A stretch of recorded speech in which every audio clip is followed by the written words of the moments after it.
Hello, everyone. Welcome to today's talk by Dr. James Bernstein, who is a surgeon who trained at the University of California, San Diego, and then has had an incredibly unusual path in his career. And he'll talk a little bit about this, but I can't help but give away some of the key points in that he went on to be head of the research labs. I think head.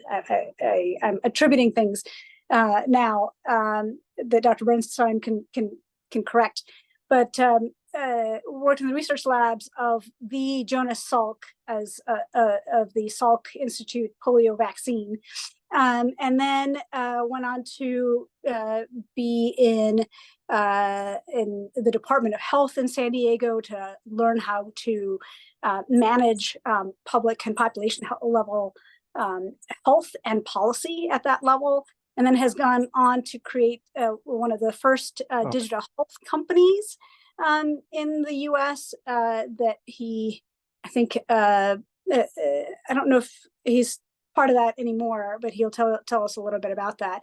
And over the course of his career has really spent time doing things unconventionally and chasing unconventional problems. And that's really what this talk is about, which is one particular unconventional problem that he's been interested in chasing. So with that, I'll turn over to Dr. Bernstein. Welcome, thank you so much. And we have about a dozen folks on who are all generally clinicians of one sort or the other, and some from other parts of the world, including on the African continent, and a variety of different clinicians from different specialties, not just surgery. So with that, I'll turn over. Go ahead, Dr. Bernstein. We're excited to have you.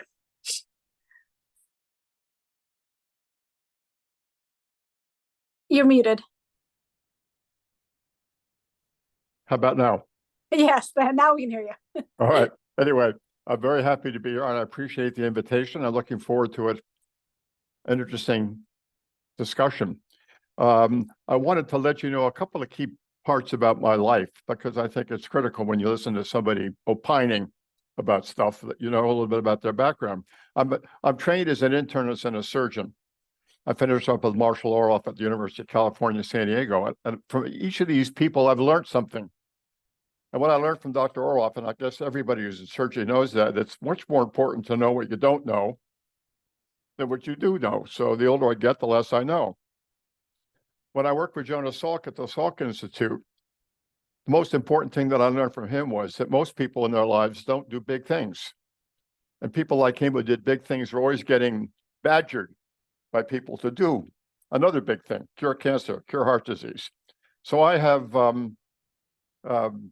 tried to devote my life to doing big things. I had a stint as the chief of staff to the head of the county government. I ran the county government of San Diego. And I tell you that just as a matter of pride. You notice up here is a gas pump. And you'll notice this little thing there. You probably don't know about that, but gasoline vapor coming out of cars causes smog. So back in the 1970s, I caused a law to be written, which is now the law of the United States and the EU, which says you can't pump gas without collecting the vapor to reduce smog. That's me. I started a company called General Health that was the founder of the health promotion field. And one of the things we did, we generated, I think, the first computer-generated individualized report, which is absolutely standard today, but then it was the first time ever done on a mainframe computer with a chain printer. I started a company called Informax, which was the largest bioinformatics company in the world at the time. And in this issue of Nature, our software was center bound because it was used as part of the sequencing of the human genome. And then back in 2000, I started a company called Noxalizer, which developed the gas technology, which I'm going to be talking about today, which led to the founding of Anywhere, which has founded a power-free, no electricity, portable sterilizer that uses no heat, electricity, or water. So that's who I am. And what I want to talk about today is I want to give you a little history about sterilization because it delivers a message about technology. It's a very profound message. I want to talk a little bit about global surgery, even though you all know about it, but I have some viewpoints that I'd like to share with you. I'd like to talk about sterilization. What is it? Because I think it's important that we all agree on what sterilization is. And then I'm going to talk about our product, the Anywhere Portable Sterilizer. And finally, I'm going to give you my thoughts on innovation in global surgery. So let's get right into it. All of this is stuff that they don't teach you in medical school, and maybe it doesn't help you in your daily life. But for me, it's really important to know where stuff comes from. So as surgeons, we're interested in sterilization. Well, back in the Roman times, when all these gladiators here were carving each other up with knives, Galen, who we all know about, in the 3rd century, discovered that you could use wine-soaked dressings to produce better wound outcomes. Then it wasn't until 1679 that this gentleman here, Denis Papin, developed this device, which was basically the forerunner of the pressure cooker, and it was used to digest fish bones. 1679, remember that date. 200 years later, this gentleman, Charles Chamberlain, developed this device, which was the first autoclave. It was a pressurized steamer that was used to document Pasteur's idea that bacteria cause suppuration in fluids. And he developed that instrument. And then quite rapidly thereafter, the J&J Corporation of America made the very first autoclave in 1894. Now, who's this gentleman? Never heard of him unless you get interested in this stuff. And we rely on the evening news to look at the pictures of war. This is a painting of the Franco-Prussian War, 1870. And this gentleman is reputed to be the first surgeon ever to sterilize surgical instruments in an autoclave in the 1870s. Lister, in 1857, had introduced carbolic acid. He traveled to the United States and he showed Dr. Halsted his device, and Halsted used it. War has been a great stimulus to innovation, unfortunately. So we have Bergmann, Franco-Prussian War, coming up with an autoclave for sterilizing instruments. World War I, we had a big sterilizer like this, steam sterilizer, autoclave. Then there was this portable autoclave. This is a portable autoclave from the First World War. And then in the Second World War, the Amsco Corporation began to make sterilizers that looked like this. And finally, in today, we have a portable military sterilizer that weighs 400 pounds, uses a kilowatt of electricity, 10 gallons of water, it takes 4 people to carry, and it's a portable sterilizer. Moving ahead a little bit, we have hydrogen peroxide that you're all familiar with, vaporized hydrogen peroxide, totally not usable in emerging markets, approved in 1992. And then after the atomic bomb, cobalt-60 and radiation became documented as a way of sterilizing food and meat. And finally, disposable medical supplies. This, by the way, don't think these are comparable in size. This is an entire building, giant building, also not applicable in the developing world. All right. Out of this, I want to point out something. And this is sort of one of my key messages. I'm going to repeat myself over and over again. And that is medical device innovation takes time, it's tedious, it's slow, and it takes money. So the company that I founded, Noxalizer, in 2000, took 4 years to come up with our first nitrogen dioxide prototype sterilizer that was used to document that it could be used as a sterilizer.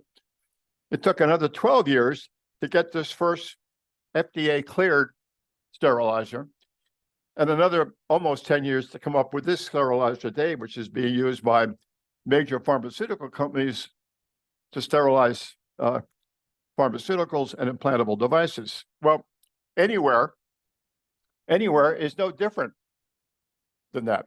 We started in 2012, and here's my founding partner, Hamid Malik, who's an essential part of this company, demonstrating at the same time that I gave my first lecture at Salt Lake City, our idea about what our sterilizer would be. It was a black box, and it had a little ampule of NO2 gas that we were going to blow into the box.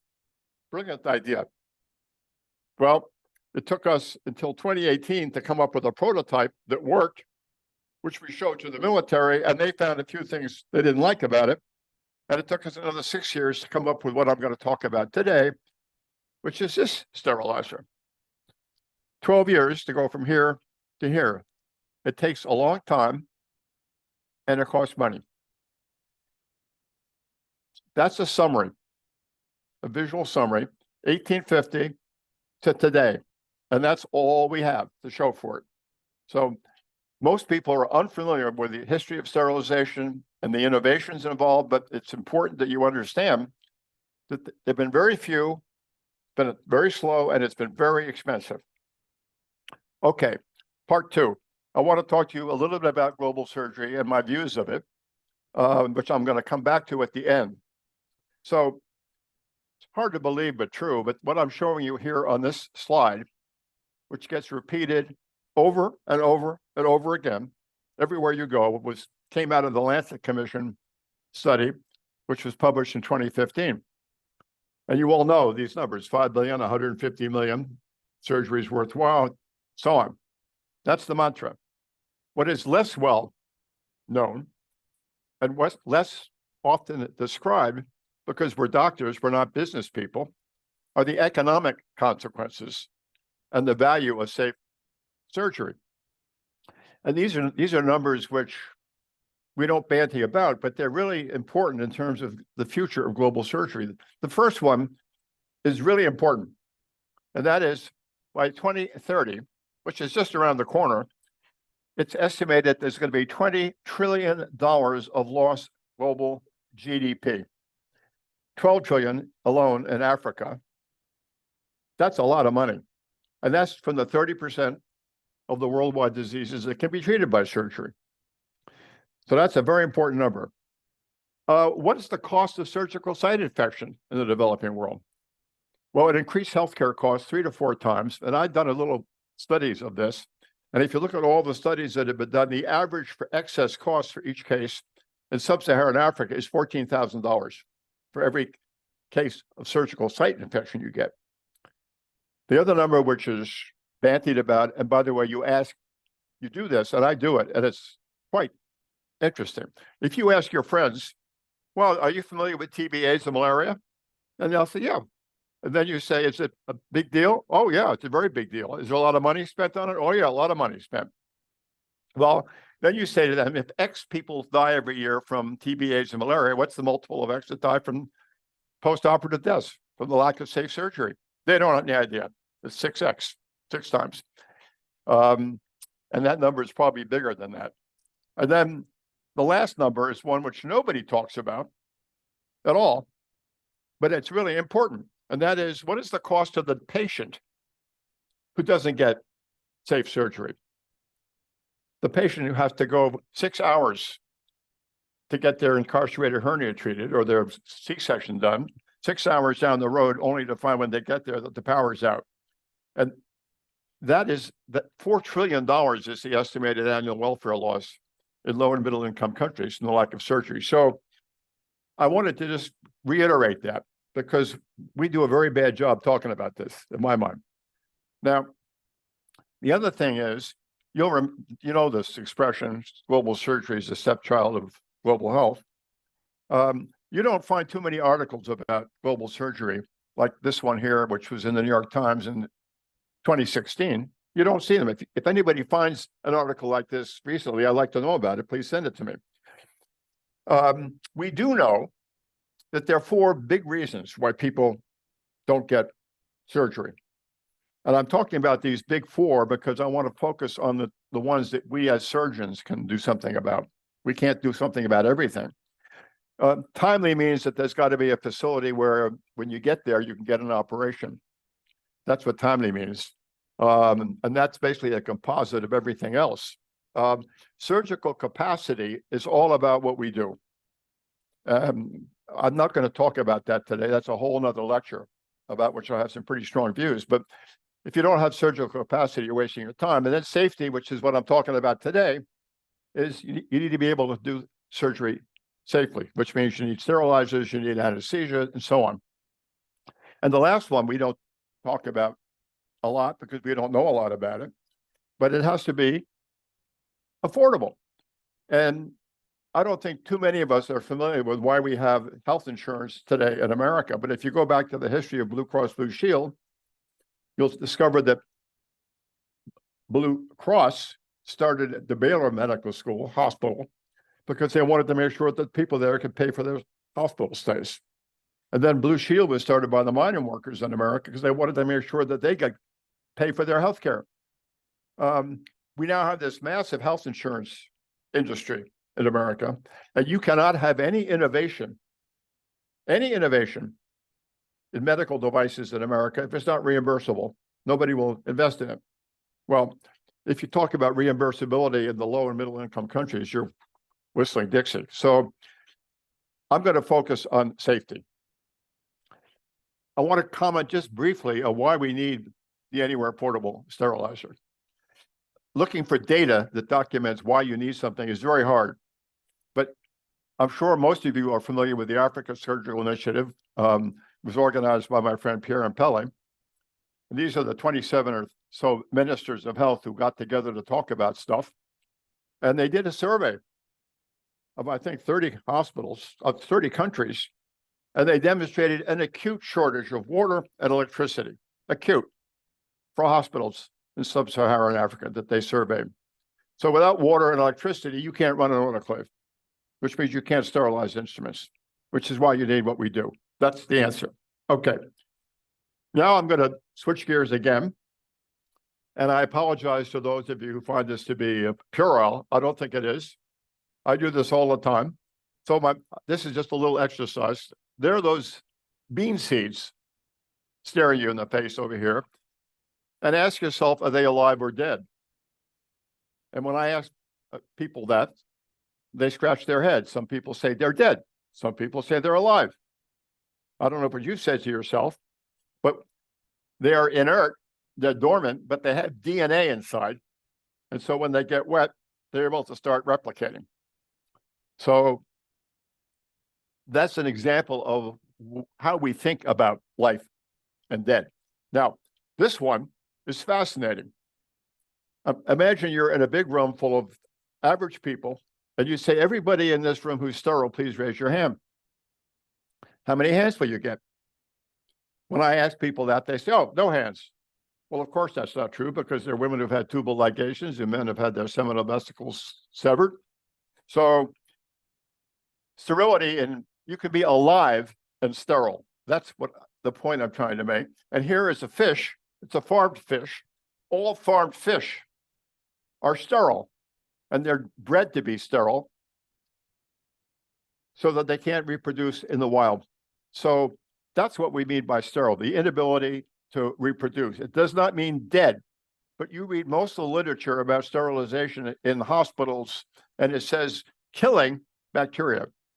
Well, killing bacteria is not required. You have to make them not able to reproduce.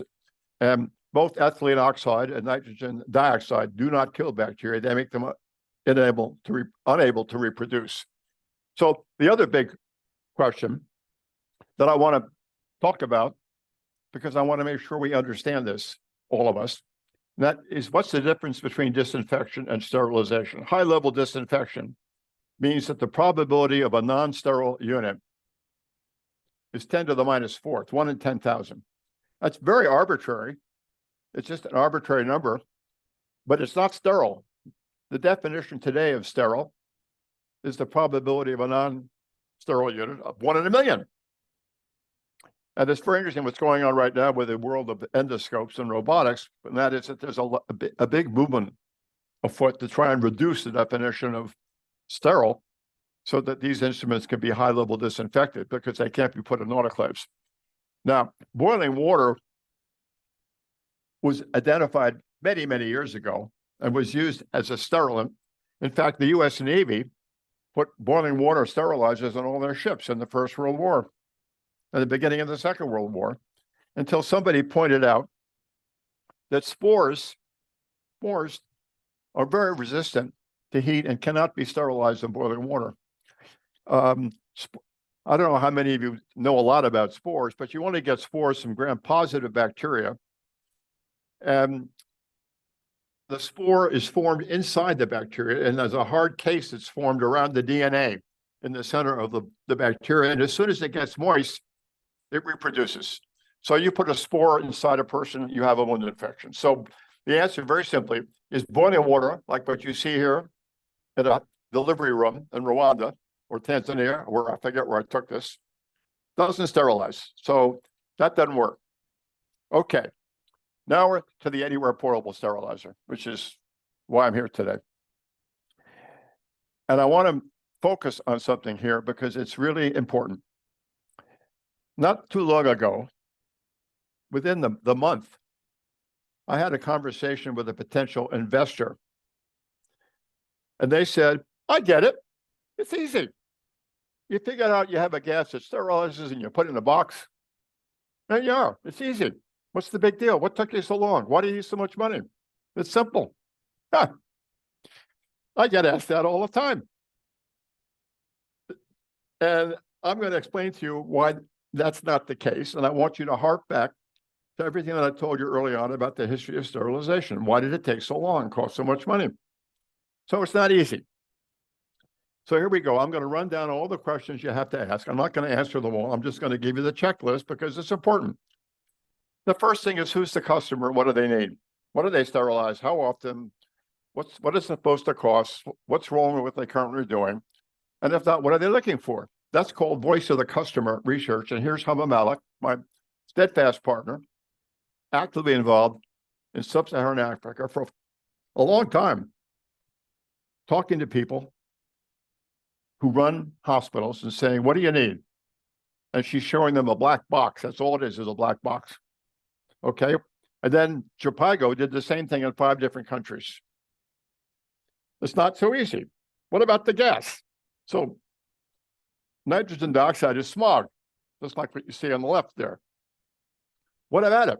You're going to use that as a sterilant? What is it? How do you make it? How does it work? How do you make it so it's not hazardous? I don't know if you saw the newspapers this morning, but there's a big release out about gas stoves today that points out that gas stoves are very dangerous in people's homes because guess what? They release nitrogen dioxide, which is our sterilant.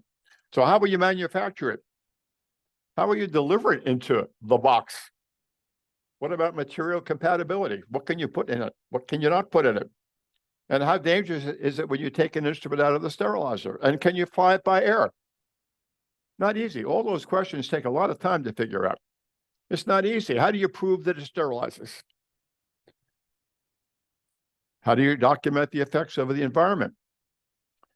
How do you remove the gas from the box? And how will you decide when it's safe to open the box? And how will you control the cycle times? And how long are the cycle times supposed to be anyway? And what about power consumption? And how do you train people? And what information do you need on the sterilizer to let people know what's going on? And I'm showing you a little picture here of what are known as biological indicators. They change color when the spores inside of them grow. So if your sterilizer is sterile, it doesn't turn purple. It stays, if it sterilizes, it's purple. If it doesn't, they grow and it's yellow. Well, you think that's easy? It takes weeks and weeks and weeks of very detailed research to demonstrate that these indicators are harder to kill than anything you'd ever find on a surgical instrument. And that's a whole class of microbiology. It's not easy. Once you got the box designed, what is it going to be when it turns into a sterilizer? How will you design that with your engineers? And how will you determine once you got that first prototype done, how it works? You have to go and show it to people and get their reaction to this prototype to see if you're meeting the need. Then you have to make it so you can manufacture it. How are you going to manufacture the box, the scrubber, the gas, and then all the regulatory requirements? How will you meet them? And then where are you going to manufacture it and with whom? And then how will you distribute it? What's the team that you need? And it goes on and on and on, so that you need to have a successful, scalable business. Otherwise, you're wasting your time. All that is not easy. So when someone says, oh, what takes you so long? Just put it in a box. I've given you a feel for all the questions you have to answer. So now I'm not going to answer all the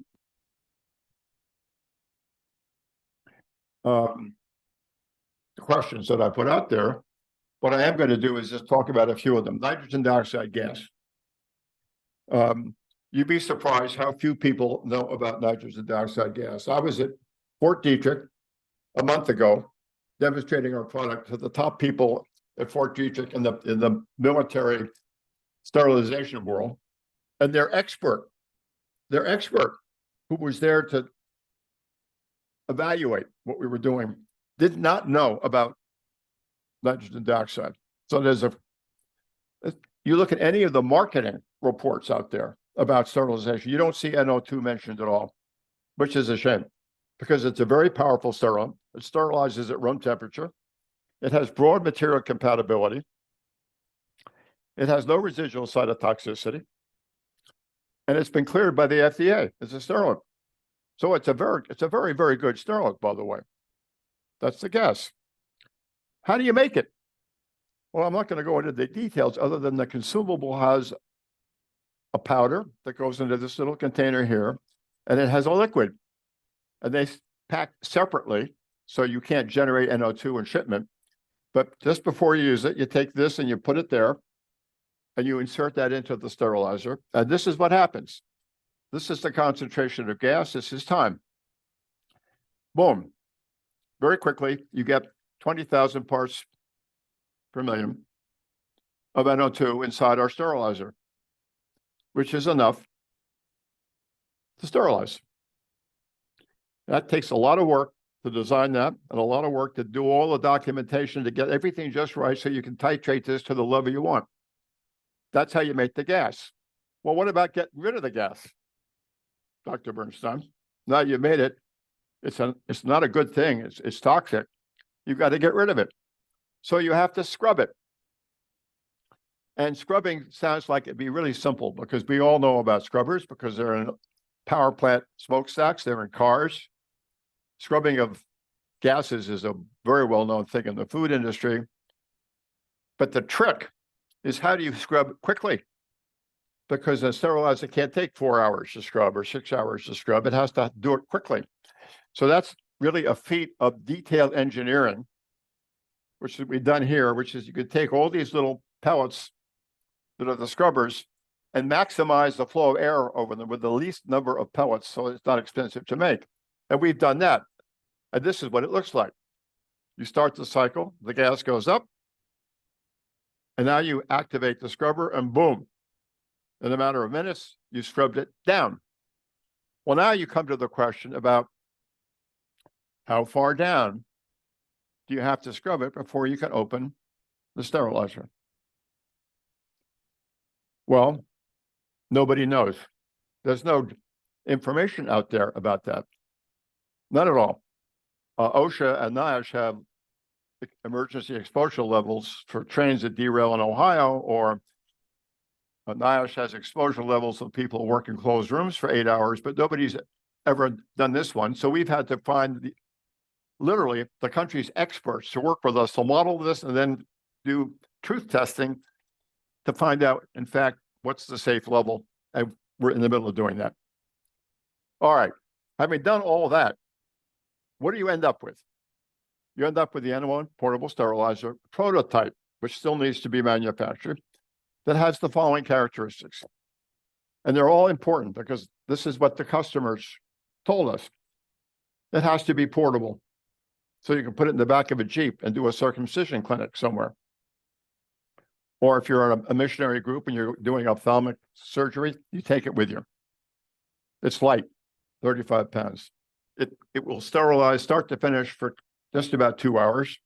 It doesn't use any electricity or water. It has safe consumables. It has a gas that's only generated in the case, which means that the consumables are safe for air transport. It only uses 3C batteries. It's easy to use, easy to learn, and it has wide environmental boundary conditions. It has several different parts. This is not the kind of slide you're supposed to show people when you're making a presentation. I'm assuming this is going to get recorded, and some of you may want to go back and look at this in more detail, but it's made up of a sterilization chamber, consumables, control electronics and software, and power, all carefully developed, engineered, designed into a prototype. All right. How it works? Very simple. Here it is.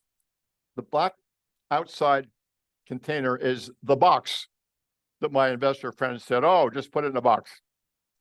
Inside the box, the white is the sterilization chamber.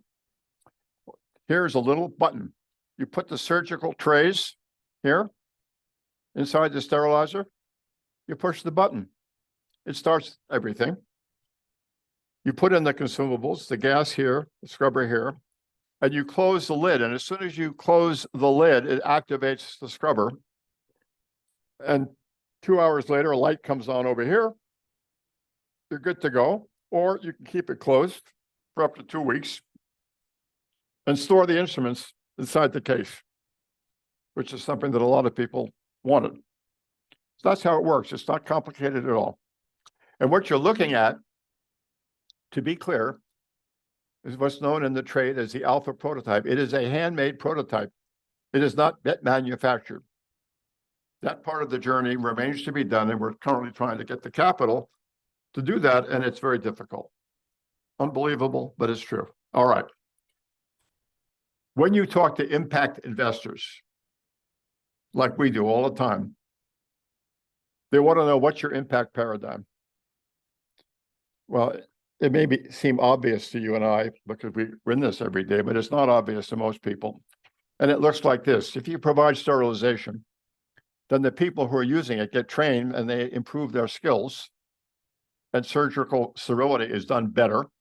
You now have sterile instruments that reduces surgical site infection, which has a whole cascade of reduced costs: direct costs, indirect costs, social welfare costs, disability costs, and it frees up resources for other healthcare priorities. And at the end of the day, it increases economic capacity. And that's an argument that we have to learn to make if we're going to ever get the support we need for global surgery. All right. Now I want to shift gears, and I think I have the time to do that. I want to shift gears and talk to you about what we have learned about innovation for medical devices. And why is it so incredibly difficult? Why is it so hard? The number one reason is a lack of knowledge about global surgery. Now, you may find that, you may not believe that, or you may find that odd because you live it every day. But I went to a meeting, a global meeting of 450 CEOs and government ministers, high level, by invitation. And I gave a panel on global surgery, which was the first healthcare panel they'd ever had at this meeting.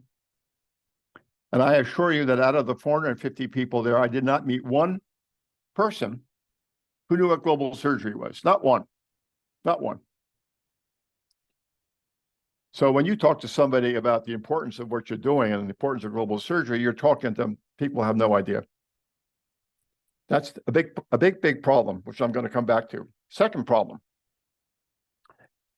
Investors today think about innovation only if you have said that you've developed an innovation and you have customers that are paying to use it. That's called the traction gap. And I find this to be so difficult that I've come up with a really stupid, you may think, analogy, which in fact works for most people. They get it when I tell them this. And I say, suppose you had a whole basket of eggs, and you and your friend decided you were going to start a little store across the street where you were going to sell omelets and fried eggs. And you're looking for investors to buy the frying pan. And the investor says to you, how many have you sold? And you look at me and you say, what a stupid question is that? How can you fry an egg without a frying pan? Well, it's the same thing when you look at our sterilizer. People say, well, if it's so important and everybody wants it, why haven't you sold any? And of course, the answer is obvious. We haven't finished it yet. We need money to finish it. That is called, it's so consistent, it's known as the traction gap. And a paying customer is known as market traction. And innovation in healthcare devices is very difficult because you can't sell them until you've got them regulated and approved and built. So you don't have any paying customers.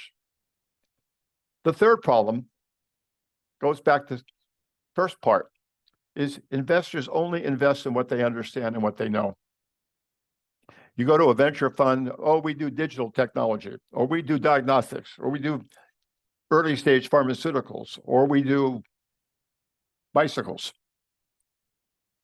Nobody knows anything about sterilization. Nobody. And they don't know anything about global surgery. So they don't invest because they don't have the capacity to understand what you're doing. That limits the investment community to only those people who have money and actually want to do something in the world that's worthwhile. But that requires what's referred to as patient capital. I don't mean by patience, I mean patient like a long time. And that's rare today. We have investors who've invested in our company early on and want to know how come it's taken so long. And they get irritated. And they don't want to invest anymore because it's taken too long. And then you try and explain to them that in sterilization, since the beginning of time, things have taken a long time and taken a lot of money. This is no different. So that's why it's hard. How do you fix it? How do you fix it? And I feel very strongly about this. We're all here as healthcare people, and you're listening to me give a lecture. And I don't mind giving this lecture, but I'm preaching to the choir. And you go to meetings all the time where you preach to the choir. You don't go to meetings most of the time where you're educating business and financial people or the lay public. It's not what you do. So I guarantee you there'll be all kinds of side events at the WHO meeting this month in Geneva, all kinds of side events where healthcare people will be doing events for healthcare people. But you don't find too many side events at the Global Impact Investing meeting or at a financial meeting or whatever. You just don't. I think that's a big mistake, because if you look at what I said about the lack of knowledge about global surgery, if we don't get out there and let people know about how important this is, we're not going to be able to get the kind of money we need to do the job. And I feel my experience tells me that's really important. Another thing to think about, and this one really is confronting for us. If you think about where does the money go, where is investments made in the United States today? And I'm giving you two examples that make my hair stand on them. Juicero. It was a juicer that made vegetable juice out of kale or spinach or broccoli. It was fixing the problem you didn't know you had. You know, how do you make sure that the broccoli or the kale that you're squeezing is really broccoli or kale? And they put this in little plastic bags with codes on them, and their squeezer was connected to the internet, so you could verify that the juice you were making was authentic kale. And they raised $120 million. $120 million to make this, an evaluation of $250 million, and they failed, by the way. And then over here, a fitness bracelet. You see them everywhere today. A fitness bracelet. They raised $1 billion to make this. $1 billion with a valuation of $3.2 billion. And we're trying to raise, prepare yourselves, $5 million to make a sterilizer, to monitor, to fix it, so we can manufacture it, so we can deal with people all over the world, millions and millions of people. But we can't do it easily. And look at this. What does that tell you? So I want to sort of finalize it with a few other observations. So because I've been involved as an entrepreneur in innovation most of my life, I'm very intrigued by this. What's the origin of all these fancy monitors that you see in a typical university hospital? operating theater. On the left, Mr. Einthoven made a string galvanometer, and there's a fellow sitting with a leg in a tub of water and an arm in a tub of water, and they're trying to track his cardiogram. And 100 years later, we have this. That's real innovation. That innovation was paid for by the United States health insurance world because everything here was reimbursable. It never would have happened without health insurance. Now, the biggest mistake I think we can make if we look at this picture is to think we have to reproduce that in the emerging markets of the world. We don't. This is overkill. This is highly expensive, highly technological, and you can build this stuff locally that you need inexpensively, but you have to be set up to do that, and you need insurance to do that. But to think that I'm talking about innovation that gets you from here to there, no, I'm not. That's one example. Here's another example. This is a birthing room, I think in Tanzania, 2013, a table, an apron, lanterns. And over here, I don't show the picture of it, but I have a picture of it as a little pan of boiling water over a little kerosene flame. And this is how you have a baby in the United States today. We don't have to go there. That's too much. But this is unacceptable. So there's all this money that goes into this innovation here, but there's precious little going into getting beyond this. Now, what does that really mean? So for those of you who are familiar with the evolution of mines in America, in the development of mines, investors and their fancy people would not go near a mine if it wasn't safe. So they took the average Joe like this, and they gave him a canary on the end of a stick. And if the canary was asphyxiated and dropped dead, that was the end of that mine. They didn't develop it. Well, innovators like me and Hama, my partner, and Eddie works with us. We're like the canary. We're out there working like crazy to build this product. And if it succeeds, we'll get money flowing at us like crazy on the other side of the traction gap. But before you get across the gap, you might as well die because no one's going to help you. And then over here is somebody who's actually written about this and spoken about this a lot. And it's worth thinking about. And you can read what he said, but what he's pointing out is that there are huge opportunities for innovation that's ignored by investors, ignored. And they're going to continue to ignore global surgery if we don't do the job of educating them. So we're educators, and we think our job is to educate surgeons. Well, that's half the job, folks. If we don't educate the public and the business community about the importance of what we do, we're never going to get there. So I just want to leave you with that thought. And now I'm available to answer questions. And I'd just like to let you know that Hama and I are like the fellow who was climbing this rock wall without any rope. He got to the top. We'll get to the top. We'll get there. But if any of you there are able to help us, we'd appreciate it. And if any of you would like to collaborate with us, we are very collaborative. We'd love to work with you to make all this better. So